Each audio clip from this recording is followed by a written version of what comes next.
1952 में उत्तर प्रदेश के बलिया जिले के सुदूर गांव धनोरा में एक प्राचीन और डरावनी मान्यता जीवित थी, जिसे गांव वाले न तो पूरी तरह मानते थे और न ही पूरी तरह नकारते थे। लेकिन उस मान्यता का नाम सुनते ही औरतों की आंखों में डर और बूढ़ों की जुबान पर चुप्पी छा जाती थी। कालीवासिनी की छाया, जिसे गांव वाले एक चुड़ैल मानते थे। कहते हैं वह रात के तीसरे पहर में पीपल के पुराने पेड़ के पास से निकलती थी और जिसने भी उसकी आंखों में आंखें डालकर देखा, वो या तो पागल हो गया या फिर 2 दिन में मर गया।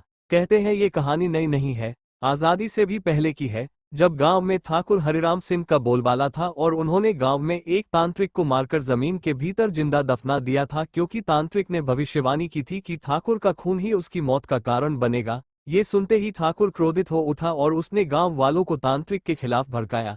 फिर उसे घसीटकर पीपल के पेड़ के नीचे दफन करवा दिया। लेकिन तांत्रिक मरते वक्त एक शाप दे गया था कि उसकी आत्मा एक औरत के शरीर में समा जाएगी और एक दिन वह पूरे ठाकुर खानदान को निगल जाएगी। अगले ही महीने ठाकुर की पत्नी कुएं में गिरकर मर गई। फिर उसका बेटा तेज बुखार में जलकर राख हो गया और धीरे धीरे ठाकुर का पूरा परिवार खत्म होता चला गया। लेकिन कहानी यही नहीं रुकी। कहते हैं तांत्रिक की आत्मा गांव की एक विधवा औरत श्यामा में समा गई, जो हर रात पीपल के पेड़ के नीचे जाकर कुछ बड़बड़ाया करती थी। गांव वाले उसे पागल समझते थे, लेकिन फिर एक दिन वह गायब हो गई और तब से हर अमावस की रात गांव में किसी औरत के रोने की आवाजें आने लगीं, जो धीरे धीरे हंसी में बदलती थीं, ऐसी हंसी जो इंसान की रूह तक को कंपा दे। फिर गांव में अजीब घटनाएं होने लगीं, बच्चों का अचानक लापता हो जाना, कुएं से खून का पानी निकलना, खेतों में मरी हुई मुर्गियों के साथ तांत्रिक चिन्हों का पाया जाना। गांव वालों ने कई बार पूजा पाठ करवाया, पंडितों को बुलाया, लेकिन कोई कुछ नहीं कर सका।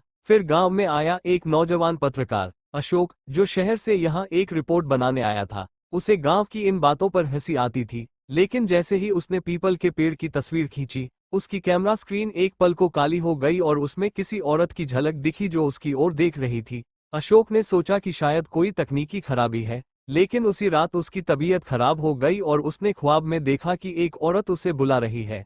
उसके बाल जमीन तक लटके हुए हैं, आंखें काली और होंठ सूखे हुए। वो कह रही है, तेरा खून मेरे शाप की आखिरी कुर्बानी बनेगा। अशोक की हालत बिगड़ती गई और फिर उसने तय किया कि वह इस रहस्य को उजागर करेगा। लेकिन जैसे ही उसने गांव के पुरोहित से बात करनी चाहिए, पुरोहित ने उससे मिलने से मना कर दिया और बोला कि बेटा, जिस आग में तू कूद रहा है वो तुझे जिंदा नहीं छोड़ेगी। लेकिन अशोक नहीं रुका। उसने गांव की पुरानी हवेली में जाकर खुदाई शुरू की, जहां उसे एक तांत्रिक की खोपड़ी मिली और एक लिपटा हुआ चोला जिसमें तंत्र मंत्र लिखे हुए थे। जैसे ही उसने उस चोले को छुआ, हवेली की खिड़कियां अपने आप बंद हो गईं और चारों ओर अंधेरा छा गया। तभी पीछे से किसी ने उसके कंधे पर हाथ रखा। वो पलटा तो वहां कोई नहीं था, लेकिन एक धीमी आवाज आई, अब तू मेरा है। और तभी एक तेज चीख हवेली में गूंजी। अशोक बाहर भागा, लेकिन दरवाजा बंद था। खिड़कियों से हवा की तेज सनसनाहट और दीवारों पर उभरते रक्त जैसे निशान। वो रात अशोक की जिंदगी की सबसे लंबी रात बन गई।